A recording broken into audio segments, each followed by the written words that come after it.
Welcome to Kaiser Watch with John Kaiser. I'm your host, Jim Goddard. Welcome back to the show, John. Jim, good to be back on the show. Today we're going to address three topics. One is the prefeasibility study of FPX Nickel. Another is Albemarle's new bid for Liontown. And the last thing we're going to talk about is what's happening in the James Bay Lithium Great Canadian Area play. So just what did you think about the FPX Nickel feasibility study? Well, FPX Nickel published it on September 6th, and I was very, very pleased with the outcome. The after-tax net present value using an 8% discount rate came in at US dollars, just over $2 billion with an internal rate of return of 18.6%. They used $8.75 per pound as a nickel base case price, which is below where it is now in the $9 to $10 range. And CapEx came in at about $2.2 billion US. So the 18.6% internal rate of return is good for a large project like that. And the after-tax NPV using a reasonable discount rate is very close to the capital cost, which is also a key development hurdle. So I thought this pre-feasibility study was excellent.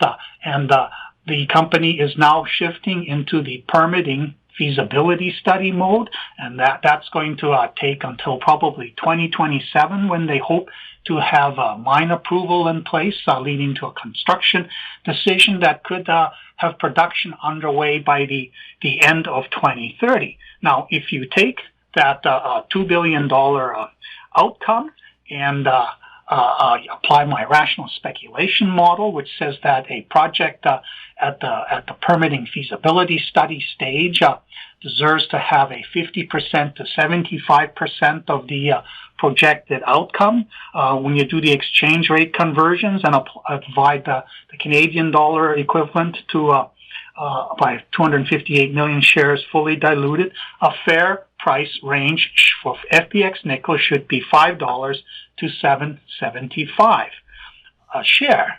And yet the stock barely reacted to the news, and in fact today on Friday it closed at 38 cents.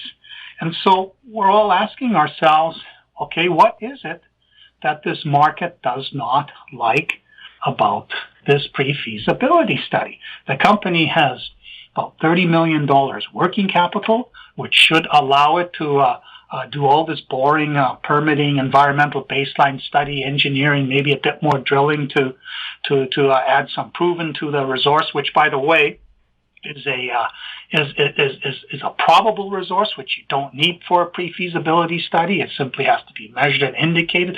So they've already got part of what they need for a feasibility study in place. So what's going on with this market?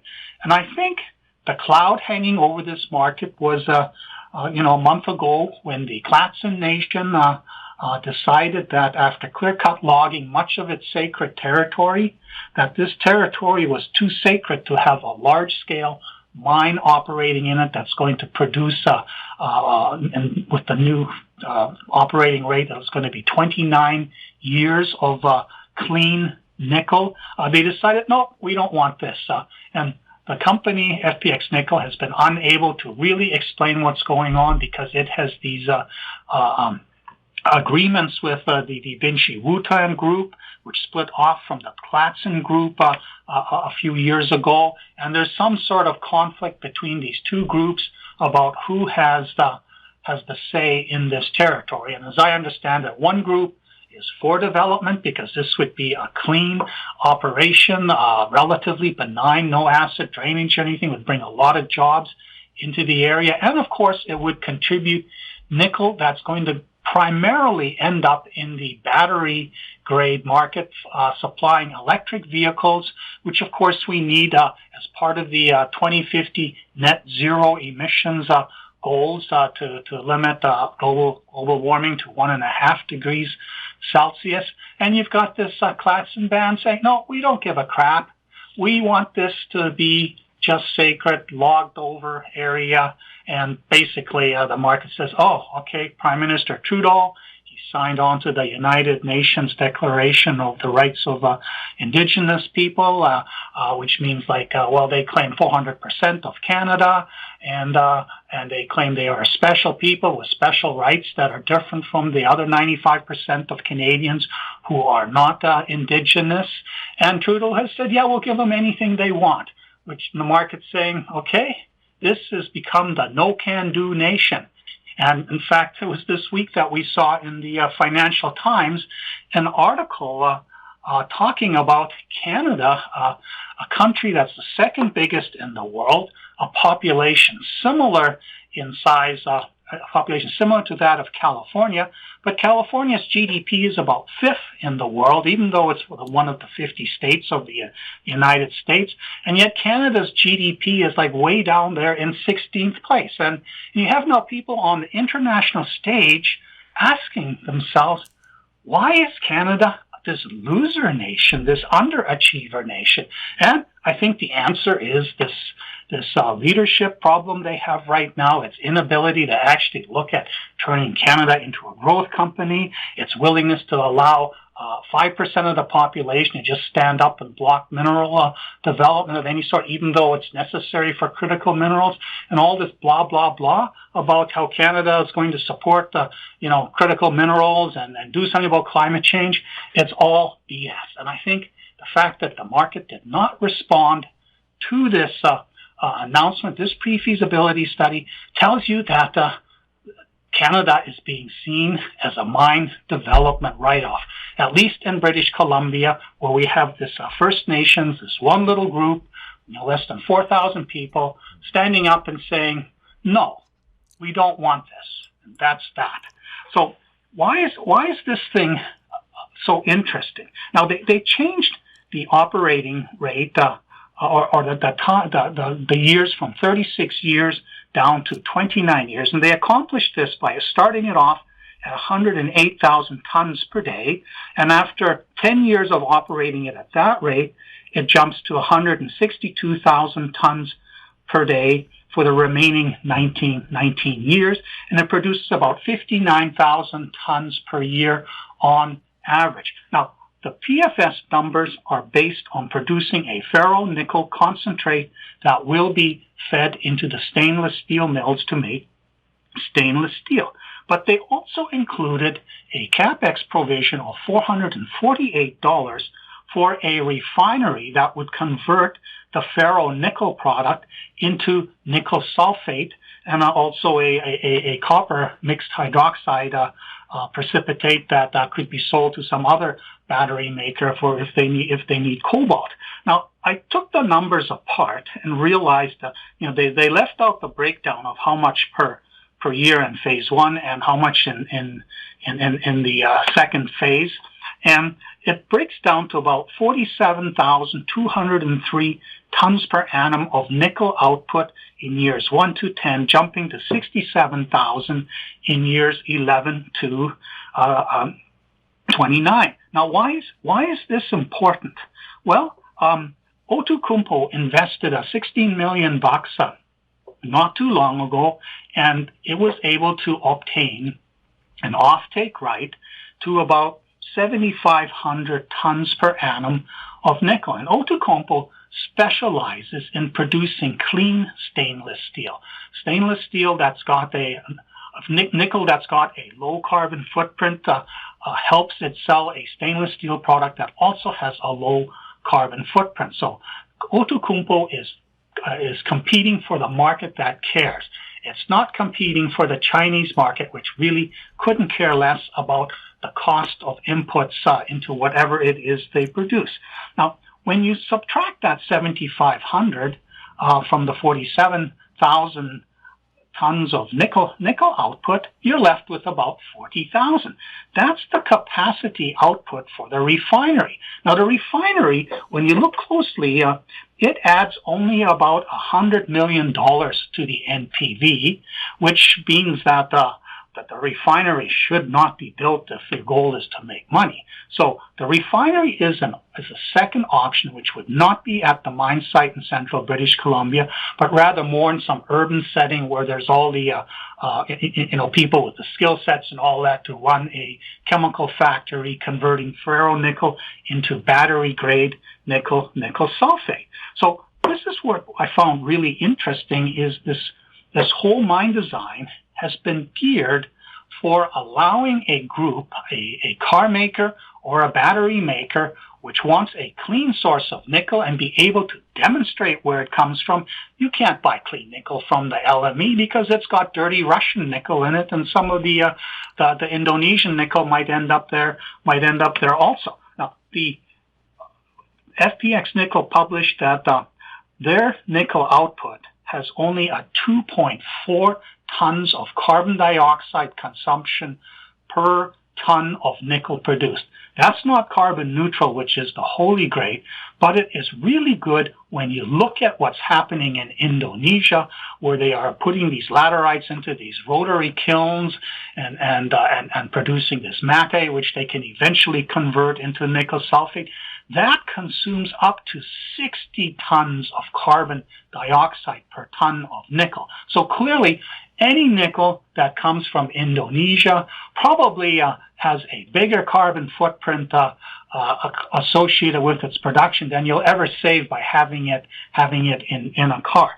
So the mystery investor that came on board last year for, I believe it was about $12 million, it's never been identified. We know from the way Martin Turan has talked about it, that it is not likely a mining company. It's not some investment fund or hedge fund or any financial institution. It's somewhere between it could be car maker or it could be a chemical maker, somewhere in there. But the need for secrecy makes no sense if it's just an intermediary or precursor maker of battery inputs. So my suspicion is it's a car maker. And the one that I talked about in a previous Kaiser Watch episode, my suspicion is that it is Toyota. And even this week, we heard that there was an article in the New York Times which talks about how Toyota appears to have blown the whole EV market by focusing on developing hydrogen fuel cell technology and sticking with the Prius hybrid. And it turns out that not just Toyota, but the other Japanese companies, they're all losing market share. They're losing market share in China, where BYD and the Chinese EV makers are smoking the non-Chinese companies. And also in North America, they are losing market share in general. So Toyota, this incredible brand with its Camrys and Corollas as mass market cars, it seems to be on decline. And the article was interesting because it compared it to when Samsung and Apple came up with the smartphone, and Nokia and BlackBerry were caught asleep at the switch, and they basically lost the markets, were replaced. And the executive from Toyota acknowledged that, yes, that comparison is similar, but the timeline was much faster for the smartphones than it is for these cars. And one reason we have stuck with the hybrids, the Priuses and so on, is because these cars are actually better in terms of like the footprint of building them and what they consume than these early stage EVs. And besides, we didn't like the technology. And, a couple of months ago, Toyota revealed the solid state breakthrough. It wasn't a new battery configuration. It was just a breakthrough in how to manufacture a solid state lithium ion battery. And that would allow them to substitute lithium for the graphite in the anode. And it would create a car that has 1,200 kilometer range on a 10-minute charge. Now, that's something the mass market would really like. That could make EV sales take off. But because Toyota's been in this transition zone, it makes sense that if it were the mystery investor, it really wouldn't want to be talking about investing in a potential future nickel mine. But it's clear that the way everything has been designed, it's set up for the option that about 80% of the ferronickel could actually be diverted to a car maker who builds this refinery. And this refinery is not a money maker. They don't need to make money on it. They just need this reliable supply of nickel sulfate that is certifiably clean. And the situation now with, we have the Outokumpu as a declared shareholder of 9.9%. We have this mystery shareholder. As the company settles into do the boring stuff, retail is not interested in chasing this, and it's not large enough to make it go up. The institutional audience that should be go all over this right now, they're in shell shock mode. They're avoiding the resource sector. They're looking at China implode. They're looking at continuingly rising interest rates, possibly imploding Western economies and dragging down the resource sector. So they're sitting in their hands. But there may be other strategic investors, and there has been sort of some mumbling that I've heard that there might be another strategic investor that comes on board. But it would be terrible if this investor was allowed in at some premium to the current price. Right now, the stock should be trading over $1. Yeah, they want to bring in another strategic investor at that price or better.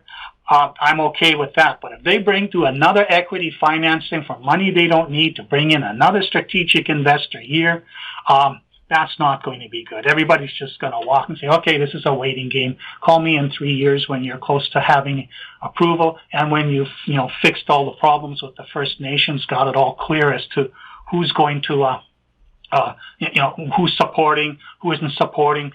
Will the government say, well, we don't care that you're a supporter, we're going to ignore you, and have the thing become clearly on the track to development? Ideally, if there were another car maker looking at this, they should come into the market, buy their 9.9% stake up to $1 or so, and then declare themselves. And if we have two car makers as strategic shareholders in this company, then we have the situation for a competitive auction. Right now, it just looks like it's a setup for somebody, eventually a mining company, take this over, because neither the mystery investor nor Outokumpu are mining companies. They're not going to take this over and build this. And the market's perceiving all this and saying nothing's going to happen for a while. And yet, the numbers, if you believe them, suggest the stock should be between $5 and $8 right now and being held for eventual buyout at $10 plus. So I continue to treat it as a very good speculative spec value buy right here. But I have to warn people that unless there's somebody comes into the market and reprices it, the stock may just languish here, and people will treat it as sort of a dead money type of situation and move on and come back to this some later year. Will Albemarle end up acquiring Liontown? That was the big news that came out on Monday, when Canada was still enjoying and the United States was still enjoying the Labor Day. Albemarle had earlier this year in March made a proposal to buy the company at $250, but it had all these strings attached, exclusive due diligence period. At the time, the lithium carbonate price, which spent all of last year in the $30-$35 per pound range, it was plunging because there was suddenly a sagging in Chinese demand for cars. They had ended the subsidies for a lot of their electric vehicles. So the price was coming back to earth. It never should have been up there in that $30 to $35 per pound range. But with the price dropping like this and all this uncertainty, Albemarle's bid looked opportunistic, and Liontown rejected. And Liontown has its Kathleen Valley project, which is going to cost about 900 million Australian. It has it financed through equity and through credit. And it's building this mine, which is expected to be in production at 8,000 tons per day by the middle of next year. So it kind of said, no, we're not interested. But this time around, with the $3 price, which values the company at about 6.6 billion Australian, based on 2.2 billion shares fully diluted at $3 Australian. That translates into about 4.2 billion US, and with the Canadian dollar, that's about 5.88 billion Canadian. They said, okay, even though your proposal is non-binding, we agree to grant you this exclusive due diligence period. They haven't told us how long. Hopefully this isn't some 3 to 6 month period during which all kinds of other things can go wrong, and Albemarle can simply back off and say, oh yeah, we found some little flaw that we didn't like, and we're not going to do this. It now looks like the due diligence is more of the, like, just look for some stupid weird title thing or something like that isn't quite right, and we will probably get a binding proposal at $3, and Liontown will end up being swallowed by Albemarle, adding another major mine to its portfolio to supply the world's lithium needs. Now, this is really important for the Lithium Mania 2.0, which right now is playing out in the James Bay region of Canada, where Patriot Battery Metals delivered a maiden resource estimate, which is very similar to what Kathleen Valley. Kathleen Valley is 156 million tons of 1.4% lithium oxide, but what they're actually putting into production is only about 69 million tons at 1.34%, and most of that's underground mineable. So with CD5, just the CD5 zone alone coming in at 109.2 million tons at 1.42%, you can say these are comparable. Now, Liontown got hold of Kathleen Valley from Ramelius in 2016. It was, one of these gold projects that didn't deliver any gold, but there were these pegmatite showings. And in this 8 years since then, they have brought this project to a point where it's the equivalent value of $5.8 billion. Now, one day after the Patriot Battery Metal a maiden resource estimate came out, Albemarle gave 109 million Canadian to Patriot Battery Metal for a 4.9% equity stake at $15.29. That priced the company at about 2.2 billion Canadian. It has since dropped into the $11 to $12 a share range, and I think that's largely because there's this big overhang of warrants that expire in December, and we've got kind of a slow market still in general. So the market is digesting the exercise of these warrants as people figure out how to come up with $17 million to buy their cheap warrants below $1, and if they need to sell, generate probably $300 to $400 million worth of buying, which really isn't happening at the moment. But if the Liontown bid becomes real and this disappears, the Australians who own this stock, what are they going to do? I mean, this week I added 3 more companies to the James Bay Lithium Index that were Australian companies that have picked up land that I didn't know about. The Australians see the pegmatite hunt in the James Bay region as a replication of what took place in Lithium Mania 1.0 in 2015-2018 period. 2018 to 2020 was a lithium winter where the Australians were so good at what they did, they actually oversupplied the market, and the price crashed from $10-15 a pound down to below $3 a pound, where nothing really worked and everybody kind of like limped along waiting for it to turn. Well, it has turned, and now we see the electric vehicle deployment. It's basically unstoppable. And Rio Tinto's come out and said we need 60 JDARs by 2035 to meet the net zero emission goals for 2050. And what's interesting is that I found a 2021 International Energy Agency report about the critical mineral inputs, and they have a slide in there which is going to be available in the written part of this Kaiser Watch episode, where they show that there's about 205 or so kilograms of critical minerals that go into the electric vehicle, and about 10 kilograms of that is lithium. And I'm assuming they mean lithium metal.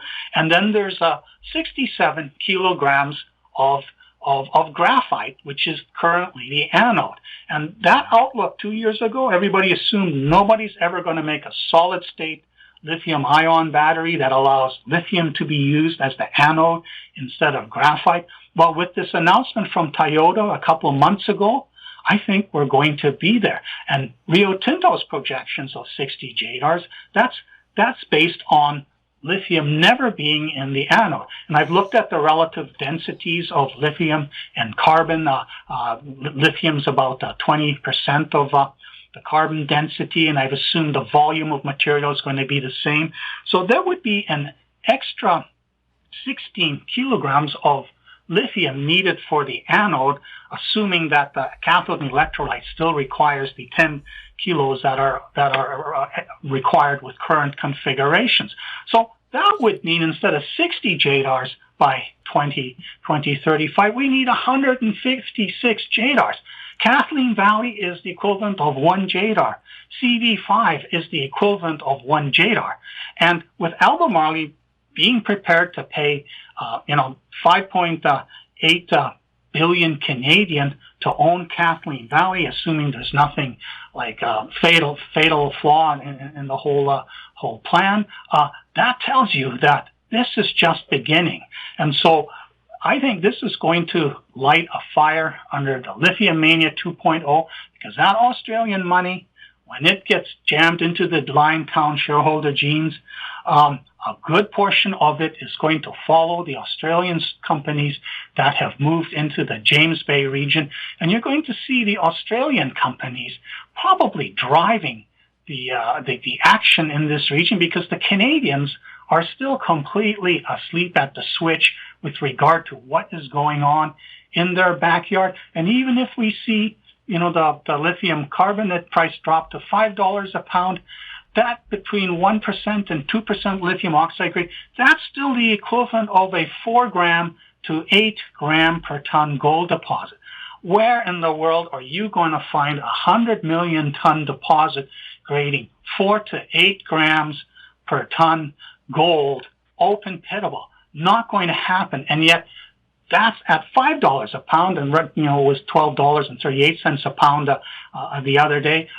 That's what Kathleen Valley, they're between that. They're between like 4 and 8 gram per ton gold at $5 a pound. You're not going to see lithium carbonate go below $5 per pound, because there's not going to be any lithium that comes into existence anywhere near what these requirements are, especially if Toyota isn't bullshitting us about this breakthrough that they can use lithium metal in the anode, substituting for graphite. So I think things are going to get really heated up in the next 3 months.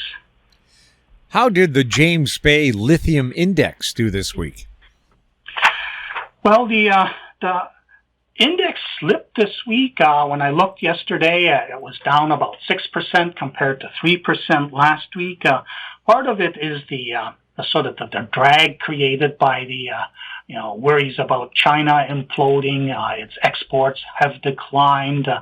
Its GDP is not growing like it used to. And of course, there's the concerns about higher interest rates. Next week, we'll find out what the inflation rate was in August. There's still rumblings that we're going to see higher interest rates. And the concern is that they will end up overdoing the interest rates. It will trigger a property crash. It'll suddenly trigger major layoffs. And then they have kind of the super tanker problem that they've oversteered, and they can't steer it back, and they end up with crashing into the rocks, and this whole hope for a soft landing will disappear. We're still in that wavering zone that a soft landing is possible, but not there yet. Now, when I was talking about the Liontown and the implications for the Lithium Mania 2.0 in the James Bay region, I emphasized that it's the rock value that people should be focusing on. Looking at the lithium price doing its bungee bouncing right now, forget about that. That's not relevant.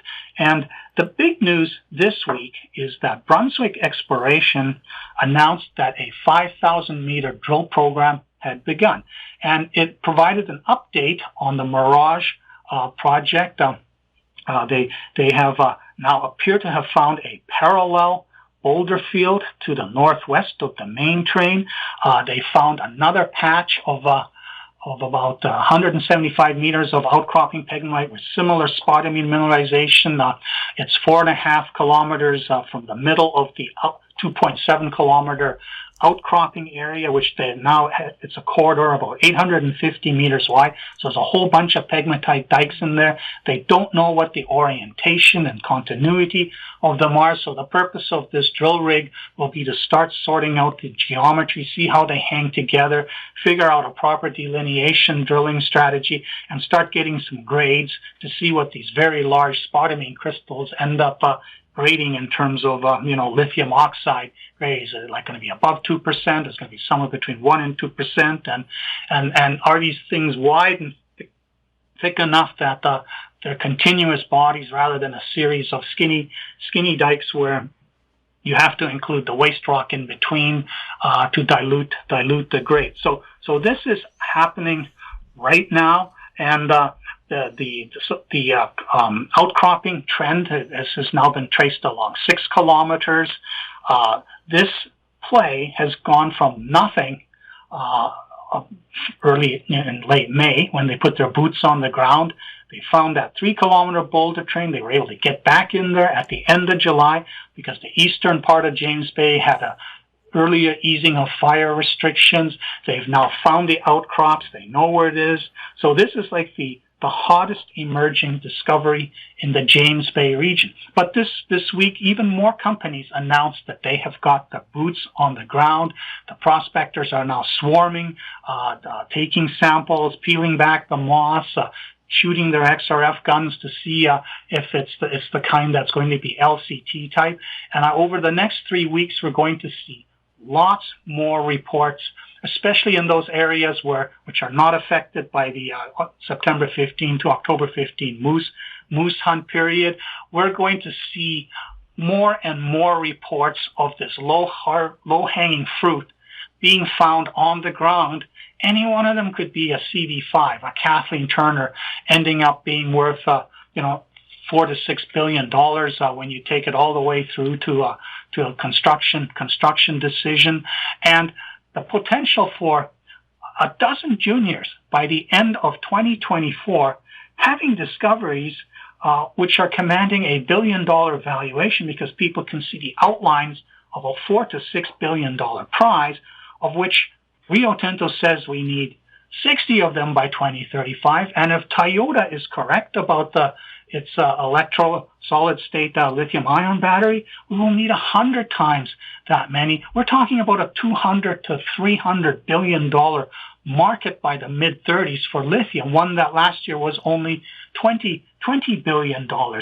This is going to be the greatest area play ever, and the juniors are the primary drivers, and Australians are coming in. There are still people discovering areas, doing archival research, staking ground, coming up with these old greenstone belts, and finding the amphibolite trends where pegmatite was observed in the past. You still have to confirm that it's the LCT type, and then you need to confirm that they're large and continuous enough, the right grade. But there'll be dozens and dozens of such pegmatites found, and by 2027 we'll have a dozen probably in this area headed towards a future production decision. And it took Patriot Battery Metals only 2 years from starting to drill these outcrops to having a world-class resource estimate. And clearly the James Bay region is extremely fertile for these world-class deposits, and it's got much more covered terrain than in Australia, where it's much more barren and you can see these things outcropping more easily. Here you have to look a little harder, but they're also near surface. This is going to be an incredibly exciting period between now and the end of the year. Several drill programs happening, but probably a lot of them in the first quarter of 2024. John, thank you so much for the update. You're welcome, Jim. I'm Jim Goddard. Comments made on Kaiser Watch are an expression of opinion only and should not be construed in any manner whatsoever as a recommendation to buy or sell any financial instrument at any time. Archived online at kaiserresearch.com.